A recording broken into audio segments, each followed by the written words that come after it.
Hello and welcome to the Beyond Organic Wine podcast. I'm Adam Huss, coming to you from Los Angeles, California. Thank you so much for listening. We've reached the end of the chemical era of viticulture, and all agriculture, really. It's over, and it failed. For the last century, we thought we were winning the game for control of nature, but actually, we've just been very cleverly cheating. To get one up on nature, we figured out how to burn sunlight at a much faster rate than nature can use it. The sunlight shining on an acre of land and stored over hundreds of years of photosynthesis and carbon sequestration on that land, we're using to drive ourselves to work this morning. We're using another 100 years of sunlight on an acre of primordial forest to run the factory where we create a fungicide needed for our vines to survive, and hundreds of more sunlight hours to ship that fungicide out from the factory to our vineyard and apply it with a tractor, and then manufacture new glass bottles for our wine and ship them to all the folks around the world who, by the fate of history, can afford to burn irreplaceable hours of ancient sunlight to have their favorite beverage. Nature can't do that. Nature only has that 1 hour of sunlight on that 1 acre of land this morning to work with. We haven't been playing fair. We've built an incredibly privileged life, entire national and international infrastructures and cultures, by ignoring the rules of nature. We're finally learning, however, that you can only temporarily cheat nature. You can't beat her. The disaster that looms over our world now is that we've forgotten how to design the systems necessary for our survival in real sunlight hours. We only know how to cheat. And worse, we don't want to stop cheating because we know it means that we will have to change the way we act and live our lives at every level. So that's the problem. The good news is that we know the solutions. The new era of viticulture is ecological viticulture, based on biology, not chemistry. What this means practically is that we begin to ask what kind of wine is possible when we eliminate every outside input from our farm. How can we produce a wine with zero fossil fuels and all of the products and advantages of burning them? Answering that single question will revolutionize wine. The main way that we can grow wine without relying on fossil fuel produced substances is by growing fruit that thrives naturally in our area because of its own genetic resilience. My guest for this episode is Zach Brown of Alderley Vineyards on Vancouver Island in British Columbia, Canada, and he provides a great example of one way we might begin to transition to this kind of wine. Zach has a unique side-by-side comparison between the quote-unquote traditional fossil-fueled form of viticulture and a much more resilient form of viticulture. When you hear the data, insights, and potentials possible, I hope that you're as shocked as I am that more people aren't making this transition. Enjoy. Hey, Zach, welcome. Thanks for doing this. Oh, it's great to be here. Could you tell where you are? Yeah, I'm sitting here. I'm actually sitting in my office looking out across the vineyard, but I'm in the Cowichan Valley, which is on Vancouver Island. There are more or less three wine growing regions on the island. So we've got the Saanich Peninsula, which is to the south of us. And if you're familiar with Vancouver Island, it's slightly east of Victoria. And then we have the Cowichan Valley, which is sort of south central Vancouver Island. And then a little bit further up, about an hour and a half or so north of us, we have the Comox Valley. And then just off the coast between here and the mainland, we've got what we call the Gulf Islands. And we have like Saturna and Salt Spring and Pender Island, or some of the islands that also have vineyards and wineries on them as well. We're one of the sort of lesser known wine regions of British Columbia. Everybody who knows of British Columbia wines tends to think of the Okanagan, which it's about 4 hours east of Vancouver. And it's a totally different wine growing environment there in the Okanagan and Similkameen valleys that we have here on the coast, on the wet coast. Right. As wet as Vancouver Island is, there's a little bit of a rain shadow where you are, right? That makes it possible to be doing what you're doing, right? Yes, absolutely. It's being in the rain shadow is what makes the Cowichan Valley possible. So the Cowichan Valley is where I am, and it's the first sort of what we call a sub GI, which you would call an AVA kind of area on Vancouver Island. It's sort of recognized as an established growing area. And if I look out my window here to the west, I see Mount Prevost, which basically blocks all of the worst of the Pacific influence from us. So we're sort of tucked in behind it. To the south of me, blocking me off from the Salish Sea, we have Mount Zuhalem, which is named after an indigenous chief of 100 or so years ago. And to the north, I've got Mount Martin. So I'm really sort of in this little bowl here in the North Cowichan. South Cowichan is a little more exposed, slightly cooler, but still well within an area you can grow some beautiful Pinot Noirs and Chardonnays and some of the Lovely, other yeah. interesting varietals that we're going to talk about. Yeah, yeah. Because I mean, without those mountains, I mean, it's a rainforest there, right? Essentially, on the other side of those mountains, correct? Oh, absolutely. So if west of us, on the other side of those mountains, is an area people know as like Estefino and Ucluelet, which are sort of resort area.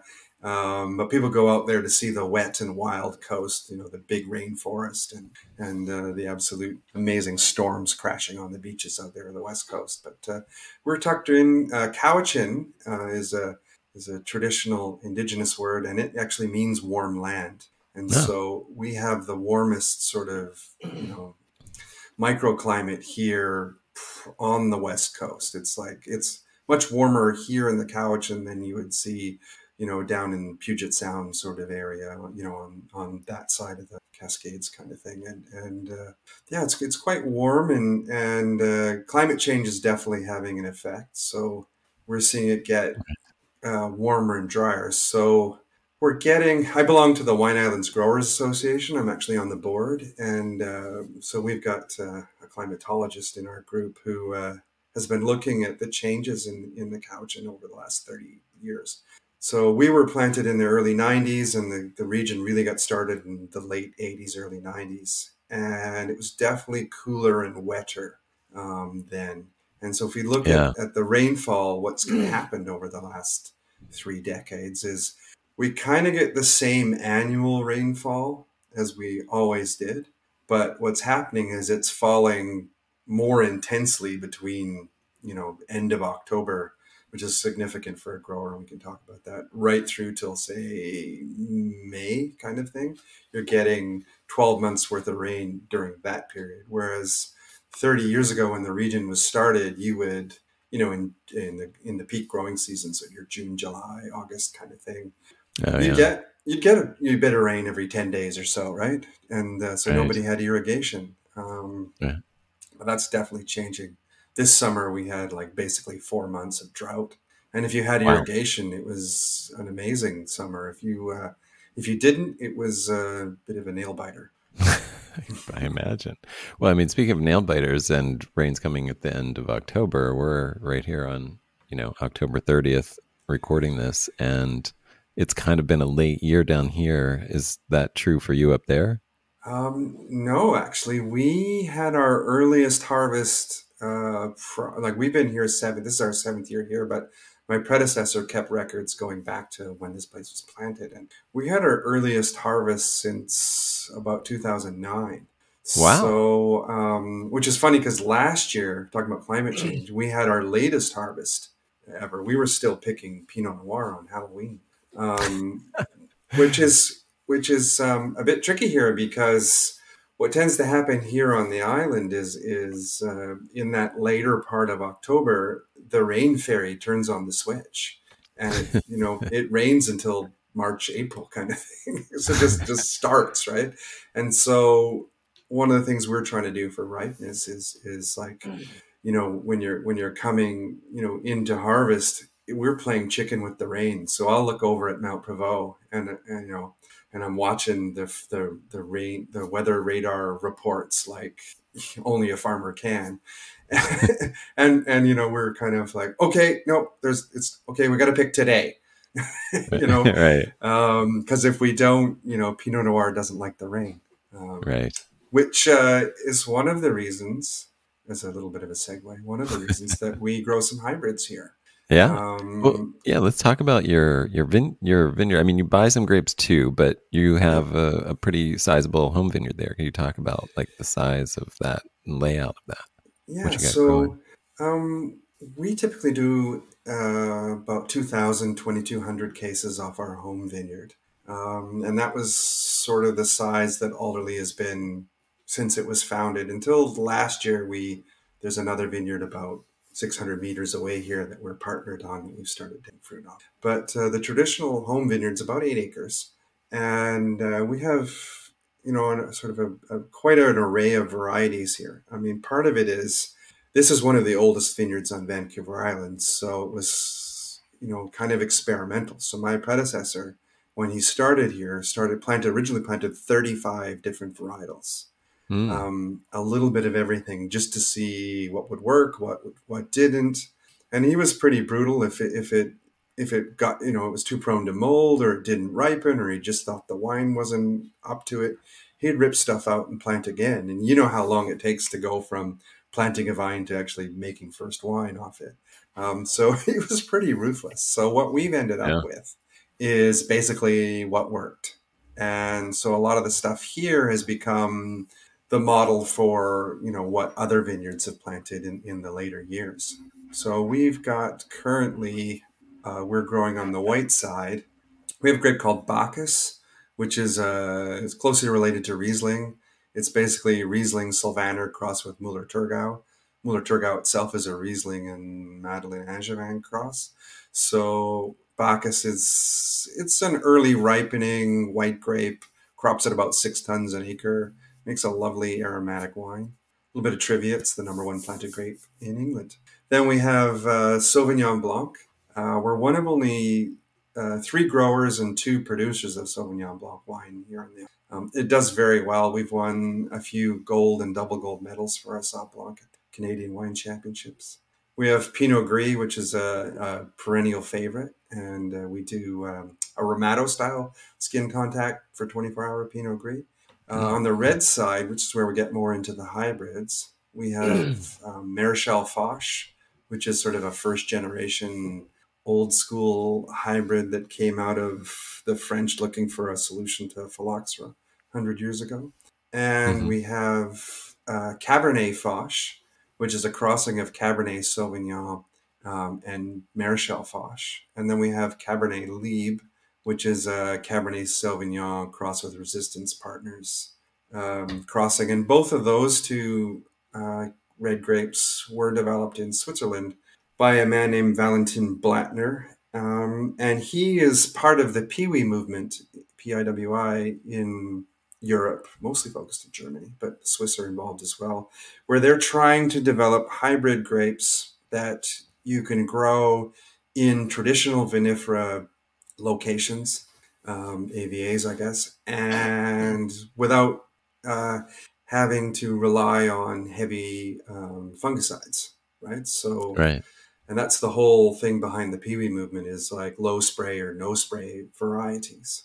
And these 2 varieties that we grow, I spray them once a year, just to keep them honest, as my predecessor used to say. But you could, and I'm growing them right next to Sauvignon Blanc and Pinot Noir and Pinot Gris. So part of that spray is to protect the neighbors as much as the vines themselves. But, and how these grapes were developed was the indigenous North American genes in the mix convey the resistance to fungus in them, and also some earlier ripening characteristics. And if you look at the bunches, it's not, and what the Cabernet Sauvignon in these 2, Blattner's probably done over 100 different hybrids, but for a good portion of his early work was using a lot of Cabernet Sauvignon. The reason that he chose Cabernet Sauvignon as, the vinifera parent was Cab Sauv has thick skins and small berries. And what some of the North American genetics brings to it is open, loose clusters. Earlier ripening and resistance to powdery mildew and downy mildew and botrytis, etc. So it's like the genetics of the grape that are resistant and the structure of the clusters being like really open and not like if you look at a Sauvignon Blanc cluster, they're so tight and closed like you couldn't get a piece of paper between the berries, whereas these other ones they're very open. Yeah, if you're growing Pinot Noir, you Yeah, yeah. Yeah, I Sometimes do grow it's Pinot one Noir. berry, Thank you. one giant Yeah, berry. yeah, It's like a compound berry. Well, yeah, and this is, and if I remember correctly, I think it's about 40% planted of that 8 acres is the hybrids, and the other 60% is the vinifera, if that's that's correct. correct. That's correct. Yeah. Yes. And so because of that, you've done some really interesting side by side comparison. And it's funny, we when you first started saying, I spray them once to keep them honest, I was like, who is this guy? Like, what is he talking about? I was getting annoyed with that comment. And then I realized, Yeah, like there was a whole thing behind it, and yeah. realized what you're doing. Um, and now I appreciate it much more. Well, But I was well, like, I'm why? Because I'm all, I think I was like, why spray them at all? Like, just leave them alone. well. I But it mean, makes there are reasons to spray besides fungus. fungal, right, right, You know, and so I when I spray them, I typically spray them just before flowering, or maybe a little bit earlier if it's a year where I'm seeing uranium mite pressure, blister mite pressure. But and that's for blister mites, not so much for fungus. But and you can use I use typically something that's organic registered, so Cumulus, which is a micronized sulfur, or maybe like stylet oil, or whatever our Canadian equivalent is of stylet oil. Pure spray, we right. call it up here. What'd you call Um, it? Pure spray green is Pure spray green. Okay, yeah, it's the same thing as stylet oil. It's just right, made here and right. certified here. What is the Uh, what is the reason for the timing of just at flowering or before flowering? well, a couple of reasons is one is by that time if you're going to have a uranium mite outbreak, you'll see it. And the other part is because with the rest of the vineyard, flowering is kind of the high risk period, right? So um, one the vector for botrytis, the one your highest risk point for botrytis, not that it's such a risk in the hybrids, but for in grapes in general, is at cap fall, right? Hmm. So when flowering is finished and the little caps fall off the flower bunches, there's a little point of injury right at the point where that cap falls off, and that is the point of entry for botrytis.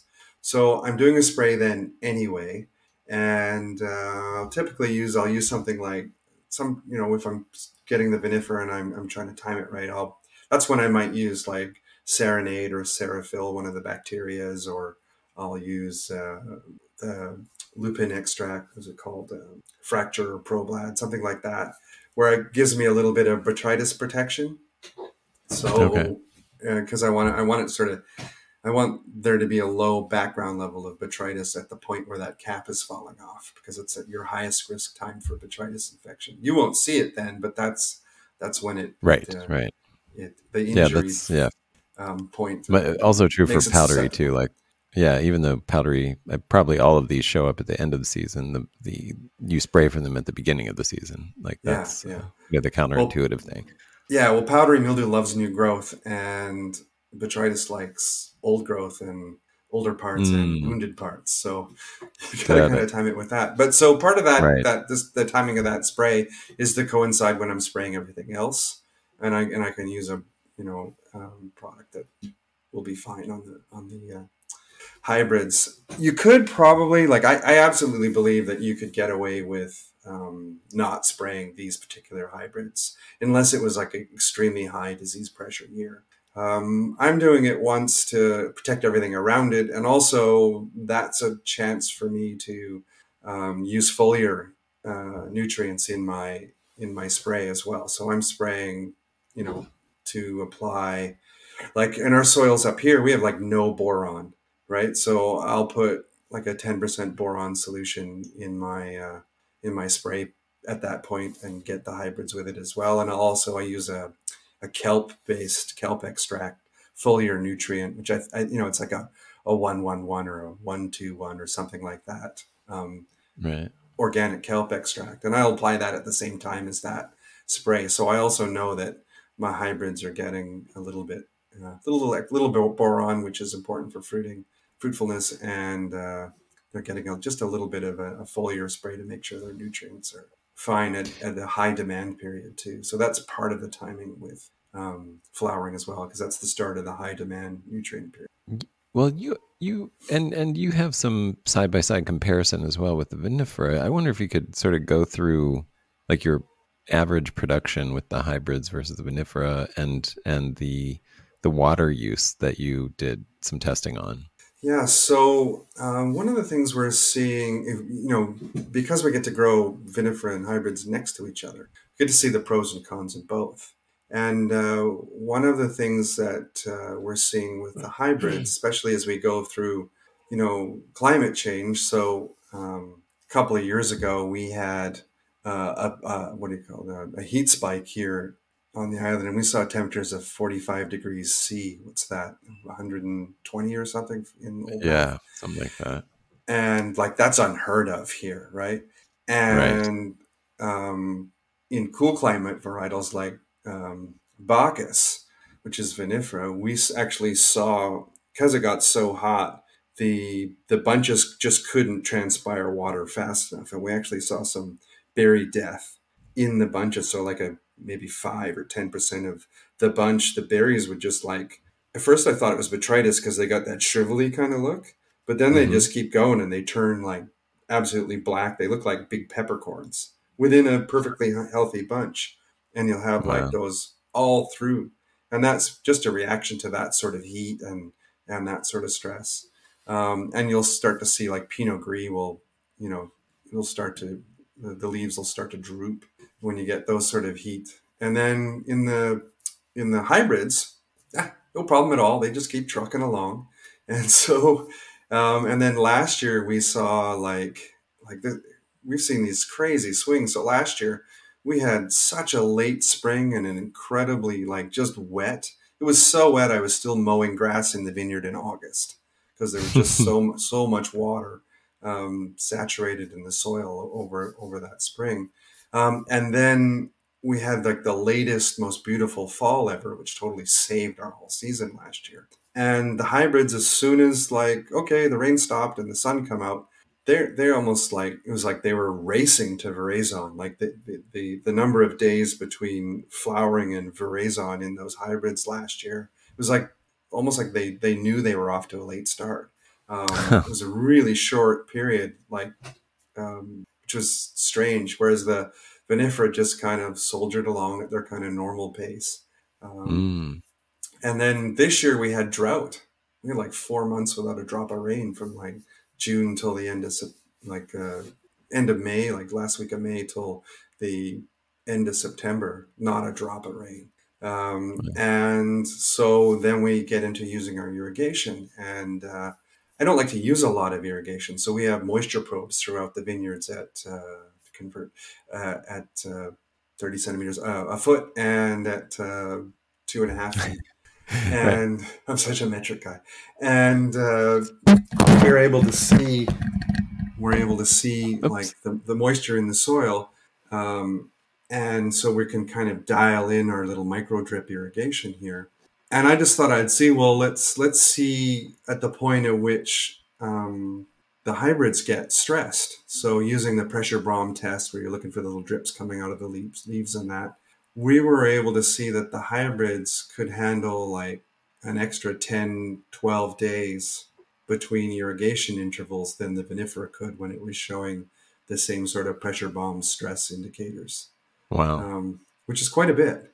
Yeah. And That's I way was too trying to bad. figure out exactly why that is. And I think part of it's the genetics. They can handle wet, they can handle dry. But I also believe that even though all our hybrids are planted on rootstock, I believe that there's some interplay.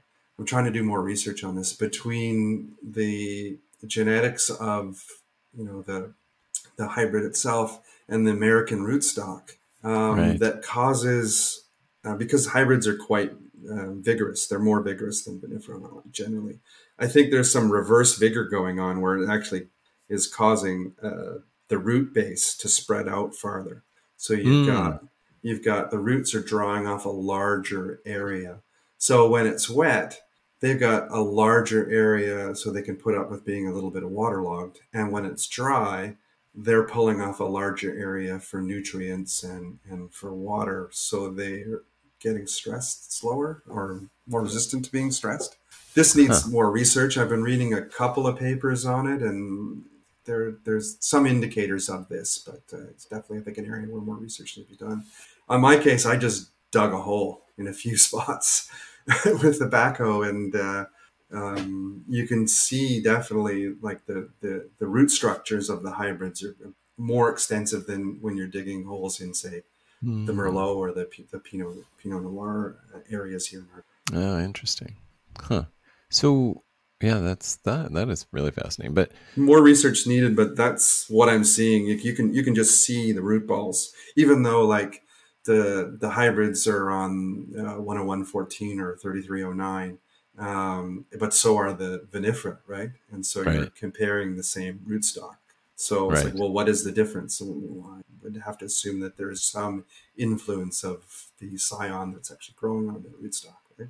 right. That is fascinating. So, let's talk about the. I mean, can you just mention the productivity or average tons per acre for the each for each part of Yeah, that vineyard? so we're seeing off your sort of Pinot Noir, Pinot Gris, we get about 3.5 tons an acre. And Hmm. those are American short tons, so 3.5 tons an acre. And on Sauvignon Blanc, we're getting four and a bit. Um, and then on like Merlot, we're doing about 3.5 to 4. Um, Gewürztraminers around 4. We got a few small blocks of remnants. Gewürz is one of those. And then in the hybrids, we're getting about 6, which is Wow, commercially interesting. And that's a good way to put we've it. we've done I've done experiments with dropping fruit and that sort of thing to see if it really makes any difference in the ripeness or whatever in Marichal Foch or Cabernet Foch, and it it doesn't seem to make any difference whatsoever as far as the level of acidity, the tannin development, the phenolics in the wine, the anthocyanin maturity, like how brown the seeds are, Right. the level of bricks you hit, comparing the rows side by side. Uh, Um, it does. It's what seems to be the key factor is we do leaf thinning to get the light on the bunches, and that seems to have more of an influence on the actual ripeness and flavor. chemical properties of the resulting fruit than Got it. anything. And I think Right. part of that is with the two hybrids, the two main the Blattners anyway, Cabernet Franc and Cab Liv, because they have Cabernet Sauvignon parentage, the pyrazine monster hangs around. And if I was developing my own hybrids, I probably would have picked a non pyrazine producing red Gotcha. vinifera parent, like I don't know, Malbec or Tempranillo or something. So we do leaf thinning and getting the sun in the fruit zone. We do see higher bricks, but more importantly, those pyrazines do burn off. Got it. Well, this is very interesting. So you're spraying the hybrids once per year, as opposed to how many times do you, on average, you spraying vinifera per year? Yeah, the hybrids are once a year, and that's a pragmatic choice rather than Right. one that you absolutely have to do. Um, Right. and the vinifera I'm spraying about 5 or 6 times a year. Five or six times a year. Obviously it's risk based. So in a really wet year, the wettest year we had here, I think I sprayed 8 times, but usually it's 5 or 6. And my spray program looks like the first two sprays are usually Cumulus, which is a sulfur product, Omri rated sulfur product, and then um, I'll use Serenade or Serafil or something like that. This last year, I used the Pure Spray Green for the first time, which is like stylet oil. It's the same thing. Hmm. And what was the last one? Fracture, which is now called ProBlad, which is a sweet lupins extract. Right. And so while I'm not certified organic, I definitely try and farm that way. Um, if I was faced, I mean, it is the island still, and we can get crazy high disease pressure years that are just wet, wet, wet. And so if I had to, I would consider um, using a systemic if I had to. What I did was I was transitioning because when I took over this place 7 years ago, it was all synthetics all the time as far as the fungicide program went. And it was on a calendar, and he was spraying about 9 or 10 times a year. And it seemed a bit over the top to me. So the first thing I did was cut down the amount I was spraying and tried to link it to risk. So, did it rain? Is there high humidity? Am I seeing any, you know, signs and symptoms in more vulnerable, like strawberries, for example, or um, and then I thought, okay, well, now can I introduce more of the organic sprays? And so the process was full synthetic, cut them back, and then I went to, say I was spraying 6 times a year. I would do 5 of those would be organic sprays, and there'd be one synthetic, one systemic that I would spray at that high risk period right before flowering. Hmm. And then now I've gone with full organic sprays and just keep rotating them. Some of Right. those products that I talked about. Um, So, I mean, just to summarize what you've said for for anybody who's keeping score at home, you're using far less product and time in the hybrids. They're able to deal with far less water. It sounds like without yeah, getting stressed, and you're getting a higher productivity yeah, with less input in all true. I mean, measures. they are pretty vigorous, and the Cabernet Franc, um, it grows like wet spaghetti crossed with a porcupine. It's not even remotely upright. So like the amount of hand labor to tuck it is, yeah, it's an issue. And I just do Okay. think I do think it actually eats up some of those savings that you get in that you only have to spray it once. Okay, because there is Um, more hand tending to them. Okay, that's yes, good to yeah. know. So there are other. We have like one row of white Blattners, and it's got two different grapes in it. That was planted as just a trial row, and they're numbered Blattners. And then one of them grows so upright that you just give it a stern look, and it grows up through the catch wires, and there's almost Right, no tucking. And then, but this one is the opposite. And I'm growing, your traditional double guillot, cane prune, vertical shoot positioning in my whole vineyard. right, There are other people who grow the Cabernet Franc kind of like on a high cordon and then let it right, hang down, right, and that is probably easier and cheaper.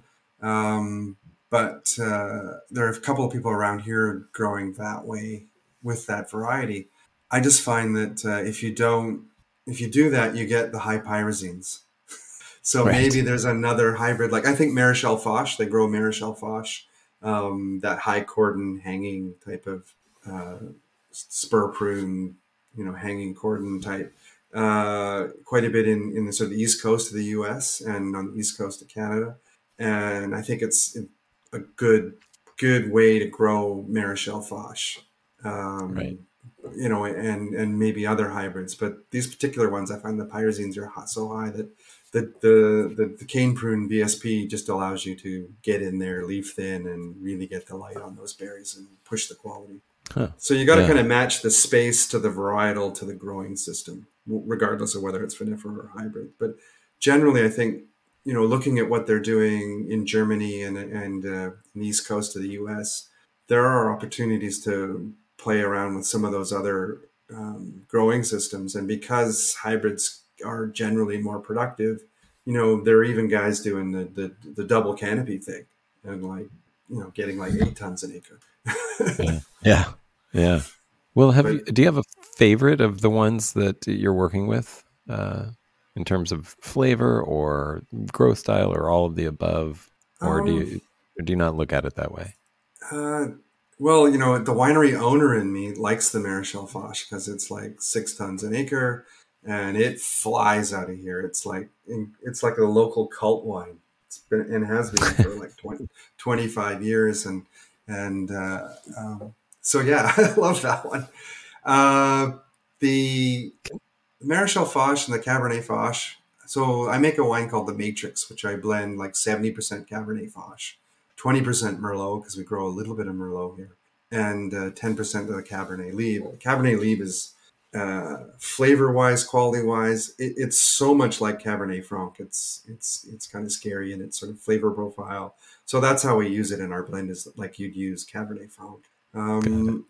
And I'm kind of a fan of the Matrix. When we took it over here 7 years ago, he was making Matrix, and it was just a blend of the Cabernet Foch and the Cabernet Libre, and he was aging it in neutral oak, and it was the pyrazines were kind of a bit on the nose, and then I've come in here and kind of getting a little more light on it, getting the pyrazines down, blending in 20% Merlot, and I'm using about 30% French oak. It's definitely a more commercially appealing wine, and it's people taste it and they go. People ask me about it. I always say, well, I wouldn't call it a Bordeaux blend, but you can tell the winemaker's been to Bordeaux. so so it's about as close as we're going to get to that here, on the fringes of the grape growing world. Right. And so I'm kind of proud of that one, in that like there was no market for it when we took over. I had 3 vintages and tanks in the back of the winery. I'm like, what do I do with this stuff? And so then I took those wines and I blended in a little Merlot, and I gave them some oak, and like I bought some new oak barrels and put some oak in the program and tweaked them a little bit, and put a nicer label on the bottle, and I had like 14, 15, and 16 vintages in tank like when I got here, and changing the blend a little oak and that sort of thing. They started selling, and now I think we've just released the 2021. So the 17 to 21 are ones that I've made, and using a little bit different winemaking technique. They've really become popular. Our latest one, we just released it in May, and I released a couple hundred cases, 300 cases, and I think I've got 20 left. And I'm like, Wow. But previously that was a wine that just used to tick over, and we'd like bottle it, release it. A year later, it'd be sold out, and the next one, you know what I mean, would come out, and oh yeah, it would tick away in the tasting room. And now the liquor, this hybrid wine, the liquor stores are buying it up. It's starting to show up in restaurants, and for the first time, I'm like, geez, I wish I kind of had another acre or two more of that. So it is kind of exciting that people are enjoying it. They're starting to buy it. We won a couple of medals for it at the national level, and that sort of shone a bit of a light on it. And people like the story of, it's much easier to grow organically, and it's a local big red, whereas most of the reds around here it's like Pinot Noir heaven, right? So, but not everybody is a Pinot Noir fan. So this is something that offers something local that you can have with a lamb chop. Right. So it's kind of exciting. I'm really proud of that we've actually created a market and a demand for this weird hybrid wine. That is great. I mean, that's part of I can see where I'd be proud of that too. So but that was a struggle. I mean, is it a struggle for, I mean, were there other things that you've done that you had to do because of the difficulty in marketing, varieties that people weren't familiar with or that weren't popular in your area? Yeah, I mean, part of it is, this place has been around for 30 years. So, Bacchus, very few people know what Bacchus is. And we have a wine called Clarinet, which is 100% Marichal Foch. And my predecessor named it Clarinet because he said it was too good to be called Foch. And because Marichal Foch was really widely planted in the early days of the BC wine industry, like in the 60s and 70s. In the Okanagan. And Marichal Foch is probably the least forgiving grape of a heavy-handed winemaker. So, and what I mean by that is, it's like if you leave it on the seeds too long, it goes funky and almost metallic and weird. Right. So in the winemaking side with that one, you want to ferment it. I fermented in an insulated bin, so you want to get it warm quickly, get it hot quickly, get ferment, right at the top of where your yeast tolerance, fermentation range, temperature wise, and then I press it after only like 5 or 6 days, when it's still like 35-40% left to go. Like it's still got that sugar left in it, 35-40% sugar's left in it. I press it off the skins at that point and put it in a tank, and I let it ferment to dry in a tank. But I get it away from the skins, and more importantly, I get it away from the seeds, because if you don't get it off the seeds, as the alcohol level in the wine rises, you get the solvent effect of the alcohol starts to really pull on this extract up from the seeds, and you get that weird, funky, metallic. If you've ever tasted over extracted Maréchal Foch, you'll know exactly what I'm talking about. And so that grape was quite widely planted in here in Canada in the 70s and 60s, 70s, early 80s. And it developed a bit of a reputation as, well, it'll get you drunk, but you're not bringing it to dinner, right? And so really having to learn about, like, okay, you can't make it like Cabernet Sauvignon. You're not going to do these 3-week extended macerations and that sort of thing. So it has taken some time to learn how to make the wine like that. So my predecessor, he figured out some of that stuff, and I've kind of, he figured out to like press it early. But I sort of have introduced the, like, well, getting it hot faster, and Right. using insulated fermenters, and then having a little oak in the fermenter, to tame some of those. Because you got to remember, Maréchal Foch is the first generation hybrid, so it's got a little bit of wild herbal notes, especially when it's young. Our vines here are 30 years old, so we have much less of that. But a little bit of oak in the fermenter helps with that. And then picking a yeast that's going to help lift your fruit a little bit. Does that I'm happen not, at any? Does that happen but at any ripeness level? Like, does that greenness go away if with hang time on the vine? yeah, it does. It does. But it's some of that greenness is coming from the seeds. So even Gotcha. if it's 26 bricks and I don't know, a TA of 5 and a pH of 3.5, and its seeds are really brown and all that sort of thing, you're still going to pick up just a wee little bit of that funk. Hmm. The older the vine, the less of that you're going to get, but yeah, you're going to see that. So a little bit of oak in the fermenter, and then a yeast that's going to help promote. I like to inoculate. I know there's this whole thing with feral ferments, I think is more accurate than indigenous. But I like to inoculate so I know what I'm dealing with. Also, like with the Cabernet Foch and Cabernet Libre, not so much with the Maréchal Foch, but the Cab Foch and Cab Libre, you can get fairly high acid levels, right? Right. And the other thing about hybrids is when you're getting those higher acid levels, like, let's say 9-10 grams per liter and a 3.3, 3.2 pH kind of thing in a cold year. In hybrids, from what I've seen in the research I've done, a greater proportion of that, especially in red hybrids, tends to be malic acid than you see in vinifera. So that, let's say it's 10 grams, just for the sake of conversation, 10 grams. I don't usually see it that high, but let's say it's 10 grams per liter of acid, 6.5 of those will be malic, right?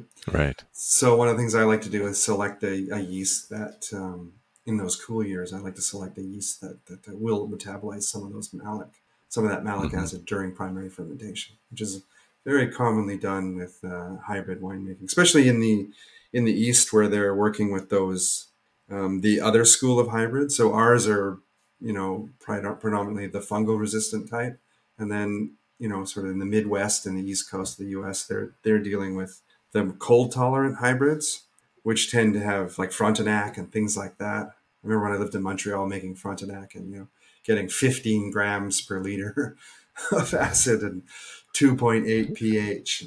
Yeah. That's you're using those malic metabolizing yeasts, and then you're cold stabilizing a red wine before you put it through MLF to get the pH high enough that the MLF will start, right? Yeah, Well, that's so what I was going to ask. I mean, does MLF not take care of some of that malic for you, regardless of the yeast that you would use? Uh, I mean, wouldn't yeah, it I mean, but if most you're of it? dealing with like a pH under 3.1, so Right, sometimes, in right. a Yeah, cool then it year, won't even start. Yeah, yeah, so that's when you want to use those is, or if even at 3.2, it's which, iffy, right? yeah, well, 3.2, even if you're using, a strain like Lalvin 31 or something that's supposed to be good down to 3.1. What they don't tell you is that the closer you get to that 3.1, the slower it is. Right, Right. right. So it's nice to, if you can drop a little bit of that malic before you get there. Yeah.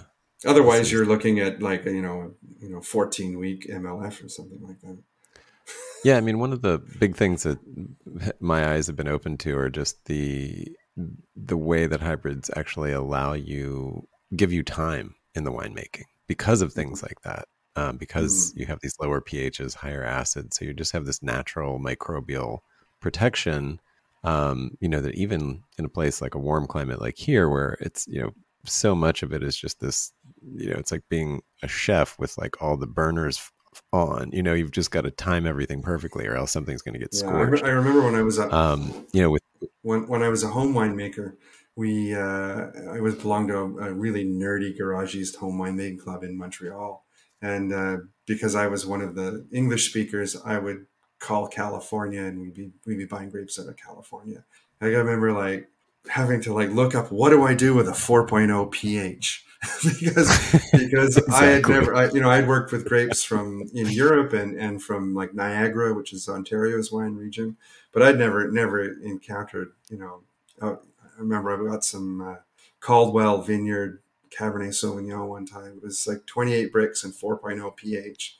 And I asked everybody in the wine club, what do I do with this? And they're like, I don't know. yep, So yeah, I had to and reach out to some California winemakers, and they're like, oh, yeah. I mean, when I realized it add some was like, tartaric acid. So I went to the winemaking shop and said, do you have any tartaric acid? And they're like, no, we never sell that. yeah, yeah, yeah. You don't find that in Vermont, for example. So I had to order some from More Wine. Yeah, this is like 20 years ago. Yeah. No, but yeah, I mean that was the thing when in trying to make a wine without additions, I was trying to get grapes from this one vineyard that was in the Sierra foothills, and it was like we were still, I mean, weeks away from harvest. It was like, these were Mourvedre that was like 17 bricks or something like that, and it was already like 3.5 pH, and I was like, and you could see the pH rising every week. We were getting like weekly reports on pH and bricks, and I was just like, this is like, I will not be able to make a wine like without doing something to it. Like, Yeah. I mean, this is crazy. I mean, here we with the hybrids or whatever, those exceptionally cool years aside, we tend to end up kind of right in the zone of like sort of textbook levels. So we'll see, my whites, whether it's Pinot Gris or Sauv Blanc or Bacchus, we'll see, you know acids 6.5 to 7.5 and 3.2, 3.3 pHs on the whites, which is kind of textbook where you want to be with aromatic whites. And yeah, the Cab Foch and Cab Lieb most years, like a Cab Foch, we'll see 22 to 24 bricks, and we'll see 6.5 TA and 3.4 pH before we could go through MLF. right. Which is not a bad spot to be. The Cabernet No, Lieb is a funny hybrid in that it's not capable of getting over 20 bricks. So huh? what happens is it'll hit 20 bricks about 2 weeks before the Pinot Noir is sort of ready to pick. But I don't pick it. So if Right. I could let it hang for a month after that, and it's not going to come up over 20 bricks. It's a weird thing about this hybrid. But what does happen is the acids come down into the range where you want them to be, and the pyrazines go away. So like Hmm. once it hits 20 bricks, I just start watching it. And the other thing about these hybrids, when I'm watching them, and the numbers move down kind of slowly, as the acids come down and the ripeness comes up. It's kind of a slow, steady, progress. So it's not like, when I was in Australia and it's like, okay, everything's looking like where it needs to be. And then, on Monday and then Wednesday, you get a heat spike and suddenly you've lost your acid and your bricks shoot up through the roof. It doesn't tend to happen. There's kind of a steady progression. But the other thing about these hybrids, like growing here on the island, I mean, part of having them planted in 40% of the vineyard is a risk management strategy. And I talked about that rain, like, we joke around here, though, the rain fairy's coming. But if you don't get in before that rain with your vinifera, the berries will swell up and they will split and you will lose your crop, right? So it's always that playing chicken. So so last year what we did was, because it was such a late pick, so we picked like third, fourth week of October, which is about almost 3 weeks later than we'd ever picked before. You're that late in the season, even though it's still sunny, you could get a rainstorm come over the mountains at any time.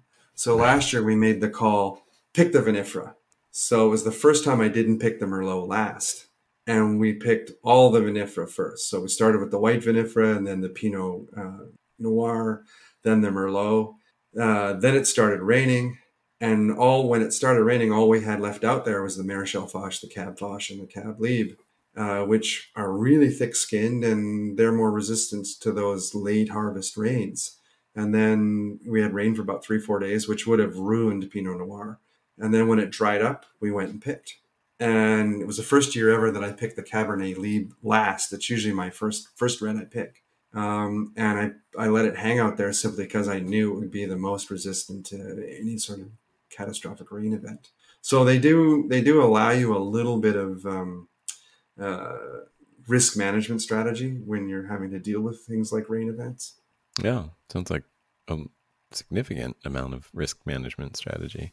And because the numbers don't move really fast, it stayed out there for an extra week. Well, it was still fine, as far as phenolic ripeness and sugar ripeness and the acid levels, it didn't hurt it. Yeah. Now, would you ever consider going all hybrids, and why or why not? Would I go all hybrids? There is a winery south of here, like in the other end of the valley, that when they were originally planted was pretty much all hybrids. And there are certainly a couple of vineyards that are hybrid only that sell into wineries. But looking at my own sales and what we've seen at one of the larger wineries here that went heavy hybrids early, there is that market resistance. Mm-hmm. So, and you're never going to be able to sell Marichal Foch for the same price as Pinot Noir. Like people will pay 40, 50, 100% more for Marichal or for Pinot Noir than Marichal Foch. Okay. So would I go 100% hybrids? I think there are market forces that would need to be considered. And do you see those in your short time here doing this? Do you see any movement in those market forces, or are they pretty consistent since you started? What I'm saying, if I use our example of the hybrid blend, the Matrix, which is the Cab Foch, Cab Libre in it, it just wasn't selling when we took over. And so I think fundamentally, if the wine is good, and it's funny because like just today, Julie was in the tasting room and she goes, I'm going to take Marichal Foch off the gun, off the Coravin. And I just looked at her and she goes, yeah, it's we've barely got any of the Matrix left. And in the 6.5 years we've been doing this, we've literally had the Matrix on the flight in the tasting room the entire time to build a market for it. You know what I mean? Like people come in the tasting room, well, everybody's tasting this, right? And that's how we built the market. And now it's people are going into liquor stores. People who were here in the tasting room are going to liquor stores and they're asking for it. The restaurants are starting to carry it. So the quality that's taken us. It's the quality that drives it. So whatever it's made out of, if it tastes good, people will buy it. You just need to have the patience to build a market for it. Like I think that. I think most people, if it's not one of the sort of big six, Pinot, Cab, Merlot, Syrah, Sauvignon Blanc, Chardonnay. You got to kind of go through that process anyway. Like, I got a buddy who grows Albarino, out in the Right. Okanagan, and people are like, Albert who? Yeah. So, maybe So it's a similar thing for when you're growing these kind of off the beaten path varietals. sure. Yeah. Like certainly Bacchus, like the locals here know Bacchus, right? And it's really got a following and it sells really well for us. Huh. Um, and, Yeah, but, you're the first person I've ever heard mention it, so that's yeah, fascinating. yeah, it's actually the sort of cornerstone of the English wine industry. Right. Um, Yeah. Yeah, it's but, crazy. Clearly, I know nothing about the English wine yeah, well, industry. I lived in England for a few times over the years, but down in Victoria, we used to have the Bacchus in kegs. We used to keg it, and one of the places used to sell was a place called the Bouchard Gardens, which is like, well, if you're a local, you'd never go there. It's like the most touristed place on Vancouver Island. It's like, if Disney did roses, Right. kind of thing, and it's like tour bus after tour bus and cruise ship people and that sort of thing. And so we used to have this wine there, and they had it on tap there for like 10 years, Wow. and then they just called us, and like they stopped carrying it, and it was largely because, like, I don't know, the current wave of tourists is less adventurous on a grape varietal they've never heard before. Huh. So they said, can we have the Pinot Gris, because people know what that is. Huh. And so it's one of the reasons we stopped our keg program was that sort of resistance. But certainly, like in the bottle, on the shelf, on a restaurant list, even in Vancouver, which tends to be a little more conventional, it still sells well. So maybe because it's been around for 30 years, people kind of know what it is. Maybe it's because it's named after the god of wine. I don't know, but I do think that with hybrids, you're going to encounter some resistance from people who are less adventurous. But then again, maybe that's true of all off the beaten path varietals. Yeah, I wonder that as well. Yeah, I mean, I mean, it's hard to get Americans to drink Syrah, yeah, So exactly. That's exactly what I was going to say. It wasn't too long ago that we were making jokes about Syrah, and I probably yeah, it's still valid to do those jokes. yeah. Though there's more. I mean, yeah, that's funny. Well, I mean, so we should mention Alderley Vineyards is the name of your winery. Alderley Vineyards, is that right? Yes, that's correct. So Alderley was And the original name of the town of Duncan, like 100 years ago, or maybe a little okay, before the First World War. And then the railway station that came into town also became the post office right around the First World War. And the postmaster, railway station manager, and first mayor was all the same guy. His name was John Duncan. So at some point, they just changed the name to Duncan. And they dropped the name Alderley. And anyway, so it is a historic name in the area. So that's great. And what's your website? Alderley.ca, Alderley. Alderlea, alderley.ca, or .com. They both work. Great place to check out if you're, anywhere near Vancouver Island, Vancouver, Victoria, Seattle, the whole Yeah. Western Washington area. Yeah, the Um, Cowichan Valley is definitely, like, we got our sort of sub GI, sub geographical indicator status about 18 months ago, might be 2 years ago now. So we're now officially a recognized wine growing region, like an AVA, and there are a lot of direct flights from Seattle to Victoria, which is only 40 minutes south of here. And definitely seeing a lot more visitors from across the Pacific Northwest and California. Vancouver Island is a great place for mushroom hunting, I hear, as Oh, well. Cowichan Valley is the mushroom capital of the world. A good friend of ours, Bill Jones, is a chef, and he teaches mushroom foraging courses here. And yeah, you get chanterelles and morels and pines and shaggy manes, and you name it, it grows here. Right. um, and I mean, I love the model that you presented for anybody who is growing vinifera, but is thinking, or, it might be frustrated like I have become with its performance in the vineyard and its inconsistency and its lack of resilience. Or maybe it's somebody who's planning, but they're not on board, but I mean, just the idea of like a 40% hybrid vineyard gives you both the ability to make these comparisons, which I think are really valuable for yourself, if nobody else, to see, what's possible side by side with the, popular vinifera versus obscure other grapes. And then also just to, have that risk management strategy built into your viticulture as well. And reduce overall costs essentially for the, for your total production. Yeah, it's about like from the difference in herbicide costs is like you're talking about an 85% reduction, in Yeah. the cost of the vinifera. And that's with a one spray program. If you were in a no spray possibility, well, there Yeah. you go. And you asked me about would I consider 100% hybrid vineyard, and there is the looming specter of climate change, and Yeah. if anything was going to make me go down that path, would definitely be climate change, because we're definitely seeing them more resilient is probably the better word, to not only wet cold years but also like hot dry years and the swings and arrows in between. So um, that is something would definitely have me thinking about heading down that path for sure.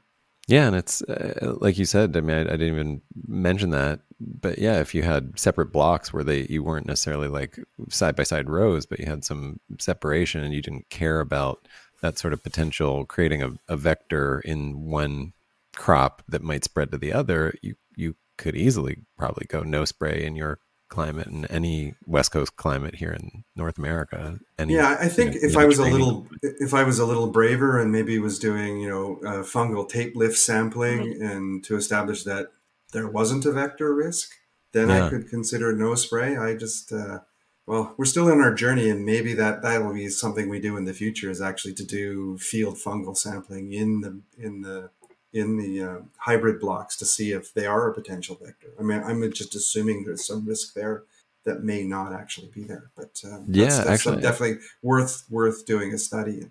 yeah, there's some Maybe I'll great get somebody out from the information. local university to write a paper on Yeah. Well, there you go. Well, there's some great information out there on testing, these little spore traps in the vineyard to monitor those things. I think it's very low cost and very sort of, lay scientific thing you can do. Anybody growing grapes can do pretty easily. So something to consider if anybody else is thinking about that as well. Just to, yeah, as a way to know before to eliminate those sort of scary potentials.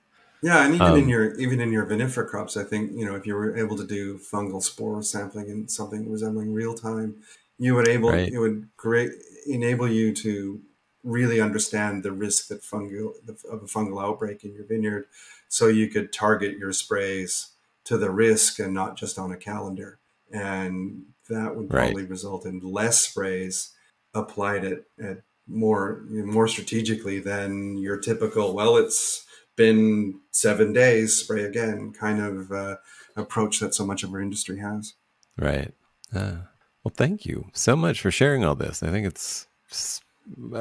I mean, I don't think people realize, well, maybe they do, how revolutionary some of this information actually is to our wine industry, but I think it is. So thanks for sharing it. No worries. I mean, I read somewhere that in France, viticulture is like 5% of the total agricultural area of France, and Wow. uses something like 40% of the agrochemicals. So Yeah. if we can move away from that model, Right. using hybrids, I definitely think it's an area that is really should be explored. Yeah, I mean, especially in places like that where they're not even a Mediterranean climate; they're continental, so they have much higher pressures, I would say, even than we do here on the west coast of North America in our dry areas, in our little rain shadows and such. But yeah, I mean, there's new study just came out that and they've definitely found an increased risk in acute of acute leukemia in children in high viticultural density areas. So, and they're connecting that directly to the use of pesticides and sprays in those Mm. vineyards. So, That's in France. Those were studies from France. So Yeah, I mean, I definitely think like from a community aspect, spraying less and being able to spray organically, I think will make you more friendly to the neighbors. I'm thinking of another vineyard to the south here, and even though he's only spraying organics, he's out there on his sprayer and he looks over and there's literally a little old lady in the property next door giving him the finger every time he sprays. And then so I said, you need to put signs on your fence saying, organic vineyard, and on your Right. sprayer, Right. Right. Yeah. People see you spraying something. It might be stylet oil and they think it's, I don't know, Zyklon B or something. So, Yeah. No, there's it's definitely true. an advantage in there, if you're out there and spraying once a year versus, geez, he's out there like in a lot of organic vineyards spraying every 7 days. Right. I think about that here in Los Angeles because I strap on my backpack sprayer and I'm out there, right next to the sidewalk with people walking by, and I'm like, I often wonder that as well. But then I'm completely uncovered. I'm in shorts and a t-shirt, no PPE at all. So I'm hoping they are making the assumption that I would be protecting myself if I thought it was dangerous. And is there anything else that we should talk about? Like anything, closing things from you, things you want people to get in touch with you about, or anything like that? I'm always interested to hear from people who are growing hybrids, and I'm quite active on a couple of the cold climate winemaking and grape growing forums on Facebook, etc. So, and I've written a couple of articles on hybrid winemaking.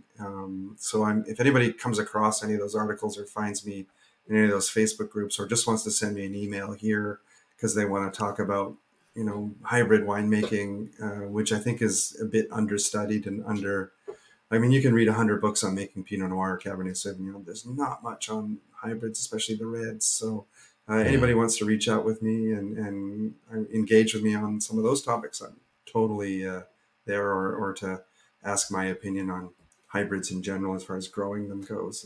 That would be cool. Great. Is there a best way to get in touch with you? Through the website? Through the website, yeah. Alderleyvineyards.ca is not a bad. And what's your Instagram? Well, we have two. One, we have Alderley Vineyards, and then mine is Cow Valley Vino. Cow Valley Vino. Okay, gotcha. Yeah, the Cow Valley Vino one is more like the Alderley Vineyards one is more your typical winery Instagram, with kind of what we're doing, what wine's releasing and stuff. Whereas mine is, you'll see me doing, lees stirring, a little 1 minute talk about lees stirring, right, pruning or stuff like that. It's a little more. Here's my little winemaking minute or grape growing minute. So find out. But all right, well, yeah, great. Well, thanks again. Great talking about this stuff. Appreciate it. Great. Thanks so much for listening. I hope you enjoyed that as much as I did. And as always, a huge thank you to those of you who support via Patreon subscription. It is invaluable and absolutely necessary to making this possible. Thank you so much. If anybody is interested in sponsoring this podcast, please contact me through connect@organicwinepodcast.com. That's connect@organicwinepodcast.com, the best email to get in touch.